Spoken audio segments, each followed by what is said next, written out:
Hey, what's up, guys? Little man with a big opinion here.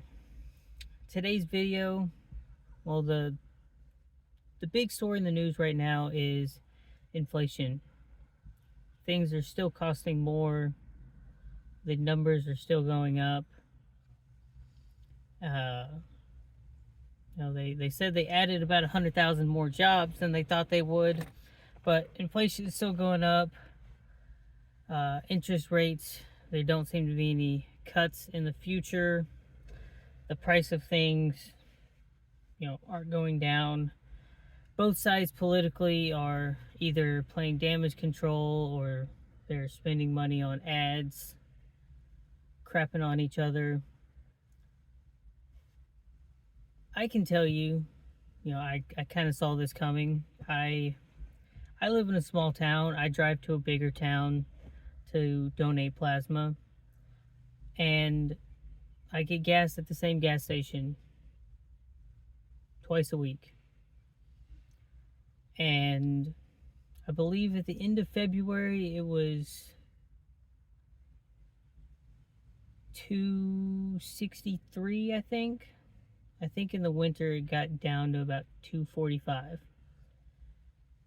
Start of the year jumped about 10 cents. And when I went on Tuesday to donate plasma, it was at 286. So about a 20-cent increase.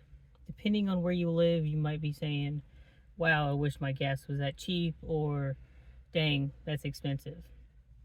Because like I went to drill April 6th and 7th up in Dallas, and it was nuts that I had a full tank going up there. I had to go about 3 hours away, and I had to get gas coming home because I was getting to below half a tank, and I got it for like 338, and that was nuts for me.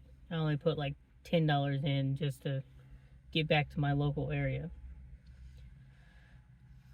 It doesn't take a economist to tell you that if the price of fuel is up, you can basically guarantee the price of everything else is going to be up as well.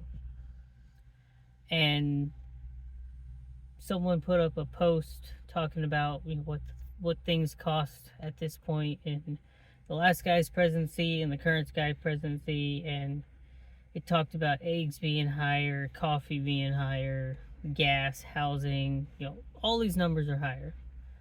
I do think COVID affected that a bit, and I can definitely say when it comes to me buying prepping supplies, you know, the last 6 or 7 months I really only get to spend about $100 a month, and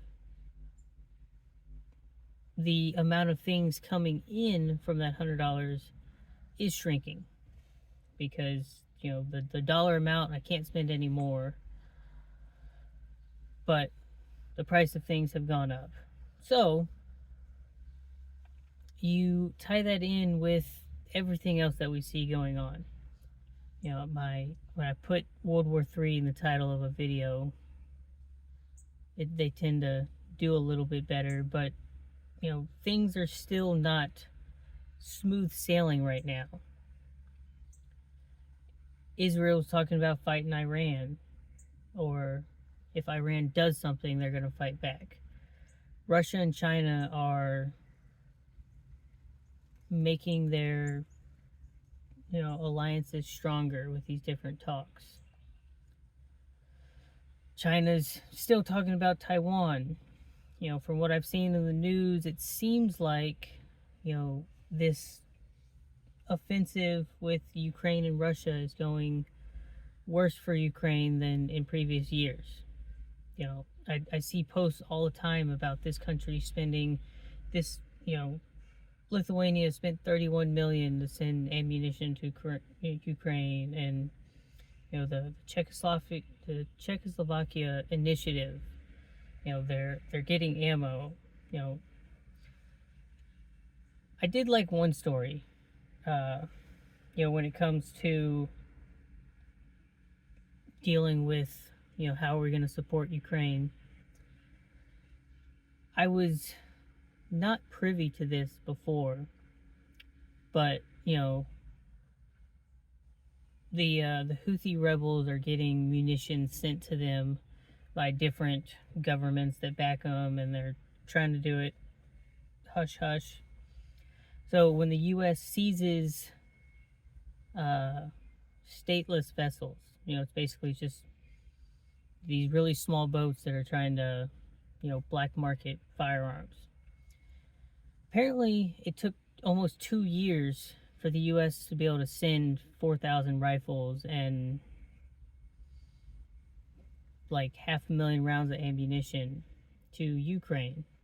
It's supposed to outfit, this company, like a company-sized group or whatever, for this many months, because it was seized munitions that they think came from Syria or maybe Iran. We don't really know because the guys aren't saying anything, but not under official flag. So perfectly good firearms. We captured them and we sent them off. I can get behind that kind of support because, I mean, we probably spent a crap load of money on that anyway, but that's something I could get behind.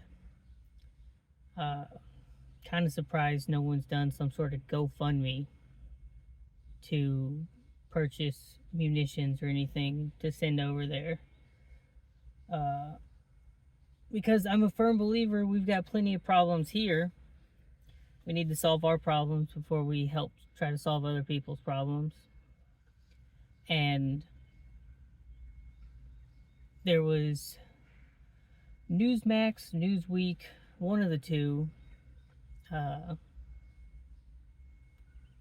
Trump's idea of ending the war is, Crimea's already been in Russia's hands for almost a decade.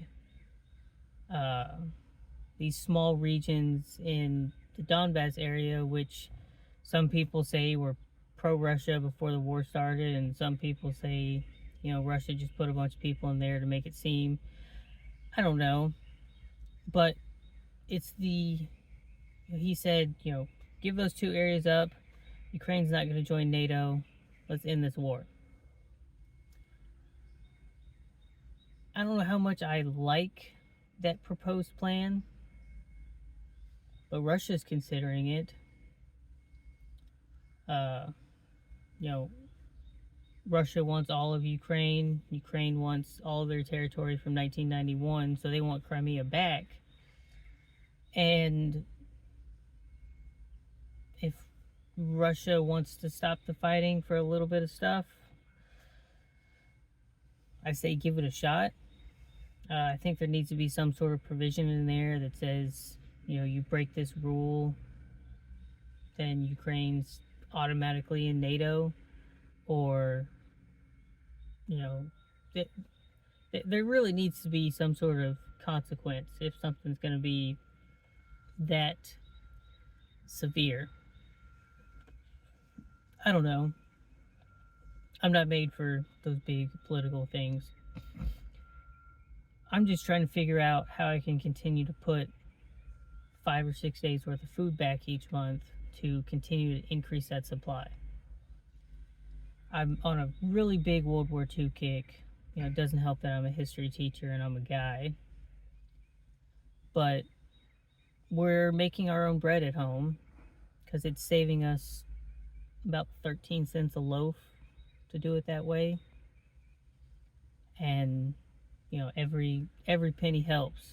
And something that I added in my history paper I had to write for college was talking about all of the ration cards and the way people had to do victory gardens and stuff to survive.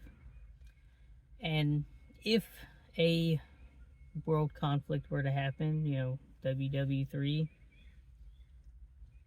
I think a lot of Americans aren't prepared for the type of sacrifices that would need to be made.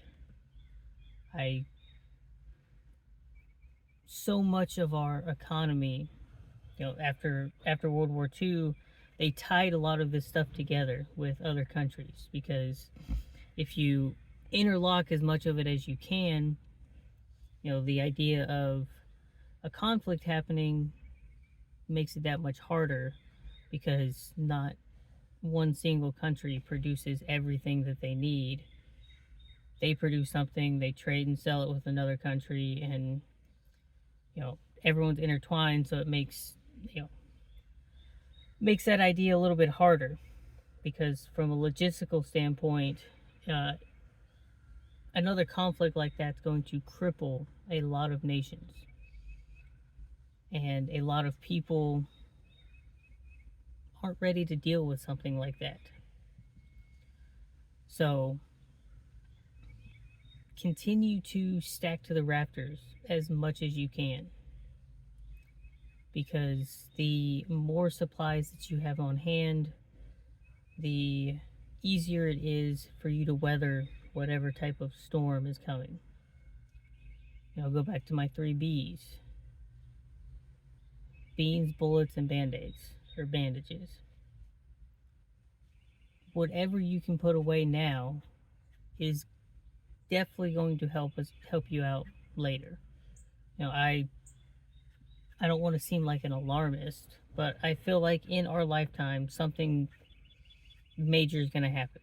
Couldn't tell you what, couldn't tell you when, but there's lots of posturing, lots of saber rattling, and at a bare minimum, if you buy food now and you eat it 10 months from now, you're going to save money because that same food's going to cost that much more 10 months from now. And if you don't eat it, it sits there and you save yourself even more money because you eat it later and later. Or the crap gets thrown into the fan, and while other people are waiting in lines to get some bare bones food, your family's also waiting in the lines because you don't want people to know that you've got this food, but you're supplementing it with things that your family enjoys and things that you're going to eat. And you feel good about yourself knowing that you're taking care of your group, your friends, your family, because you put a little bit back for a rainy day. But that being said, what are your concerns? Leave them down in the comment section. Let's get a conversation going. Like the video, that helps. It lets me know if you're enjoying this stuff. Dislike it. It lets me know if you don't like these kind of videos. Share the channel with your friends and family. That way they'll subscribe. If you haven't subscribed, you hit the subscribe button too. And with that, catch you in the next one.